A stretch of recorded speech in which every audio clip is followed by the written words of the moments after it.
Hey viewers, today we're making of an entirely new series where we talk about the competitive history of certain Pokemon in the Pokemon trading card game. And we thought who's better to start off this series than a fan favorite here at the Roost, Honchkrow and Murkrow. Starting off with Murkrow, the very first Murkrow card is debatably the best, and it came out in Neo Genesis.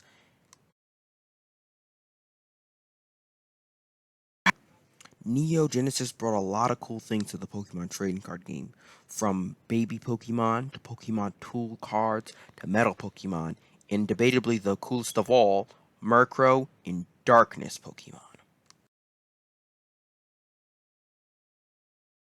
Now, this Murkrow in particular was really good because its first attack, Mean Look.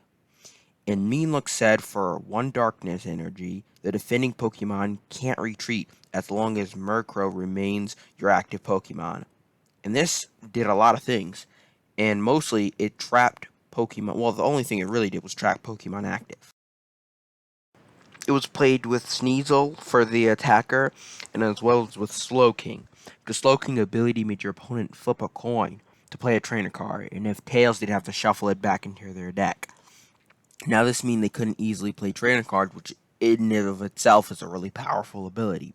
But combine that with cards such as Gust of Wind, which means you can pull opponent's Pokemon inactive, use Mean Look so they couldn't retreat, and then Slowking would make it harder for them to play cards like Switch to get out of the active, and you would try to strand an opponent's Pokemon active for the rest of the game. From Neo Revelation, though, on to who knows when, there hasn't been really a Murkrow that, from what I know, been played by itself as a really, big tournament-winning deck. And I guess that makes sense because once its evolution started coming in, there's no reason for Murkrow to be a viable Pokemon in the first place. When Honchkrow, if the basic is better than evolution, I don't even understand what's going on. The very first Honchkrow came around in Diamond and Pearl, Mysterious Treasures. And now this card, it wasn't terrible. But just like so many other cards, it just wasn't up to snuff. It just didn't break that barrier it needed to break to become a really viable card.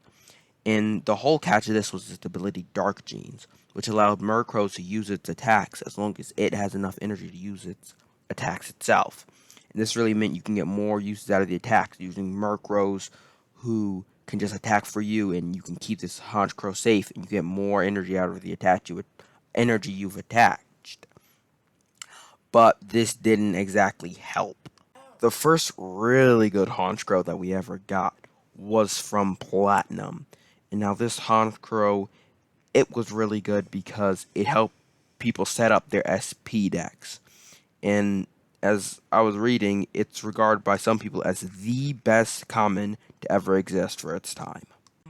Now, Honchkrow G was played for its first attack, Honcho's Command, and it was really a setup Pokemon for SP decks from what I found in research, and some people even regarding it as the best common to ever exist.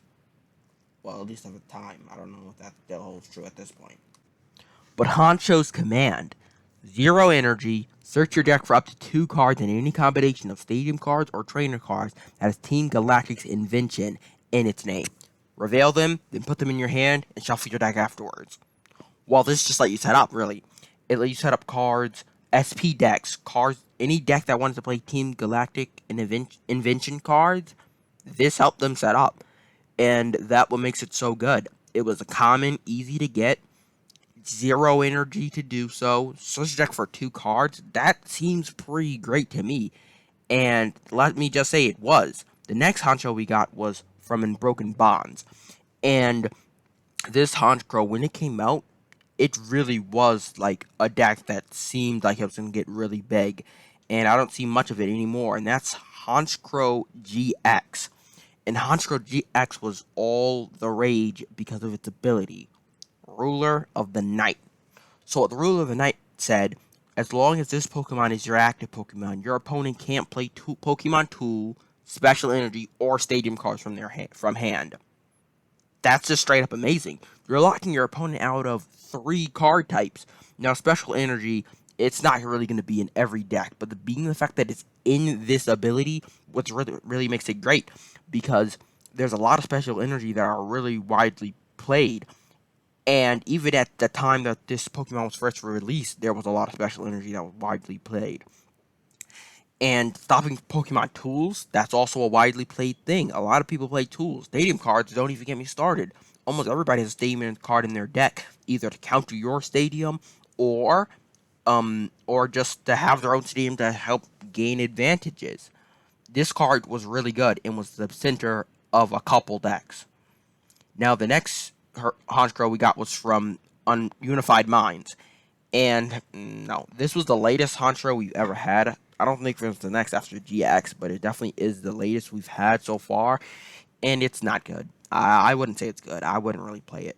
Darkness Energy, 60 damage. Not terrible, but it's just uninspiring. Sharpshooting, 1 colorless, does 30 damage to one of your opponent's Pokemon. You could use it, but again, no. Now, as for the best Murkrow and Honchkrow card, we're gonna start off with Murkrow.